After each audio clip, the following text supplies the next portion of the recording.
அனைவருக்கும் வணக்கம். நான் நெட்லிங்க்ல இருந்து வடிவேல். இன்னைக்கு ஒரு முக்கியமான விஷயத்தை பற்றி பார்க்க போகிறோம்.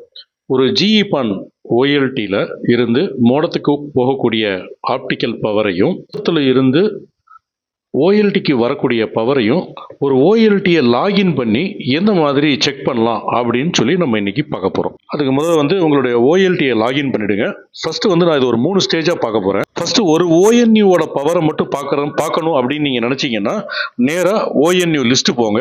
ஓஎன்யூ லிஸ்ட் போனதுக்கப்புறம் அங்கே கான்ஃபிகரேஷன் போனீங்கன்னா அந்த ஃபர்ஸ்ட் பேஜ்லேயே பார்த்தீங்கன்னா ரிசீவிங் பவர் ஓஎல்டியிலேருந்து வரக்கூடிய ரிசீவிங் பவரும் இங்கிருந்து டிரான்ஸ்மிட் ஆகிற பவரும் இங்கே பார்த்துடலாம். ஒரு பானில் இருக்கிற மொத்த ஓஎன்யூவோடைய ஆர்எக்ஸ்டிஎக்ஸ் பவர் பார்க்கணும் அப்படின்னு சொன்னால் ஓஎன்யூ கான்ஃபிகரேஷன்லேயே ஓபிஎம் டயக்னஸ்டிக்னு ஒரு ஆப்ஷன் இருக்கும்.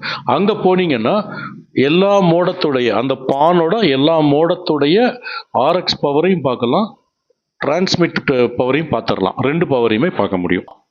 அதுக்கப்புறம் டோட்டலாக ஸ்டேஜ் இப்போ ஓஎல்டிலிருந்து வரக்கூடிய பவர் பார்த்துட்டோம். மோடத்திலிருந்து எவ்வளோ பவர் டிரான்ஸ்மிட் ஆகுதுன்னு பார்த்துட்டோம்.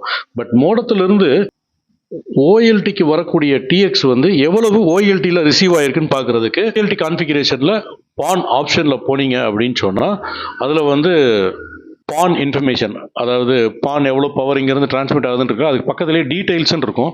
அதை கிளிக் பண்ணீங்க அப்படின்னு சொன்னால் அந்த டீட்டெயிலில் போனீங்கன்னாலே ஒவ்வொரு ஓஎன்டியோடைய மோடத்தோட ரிசீவிங் பவரை நம்ம இங்கே பார்க்க முடியும்.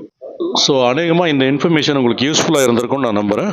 இதே மாதிரி யூஸ்ஃபுல்லான இன்னொரு வீடியோவில் பார்க்கலாம்.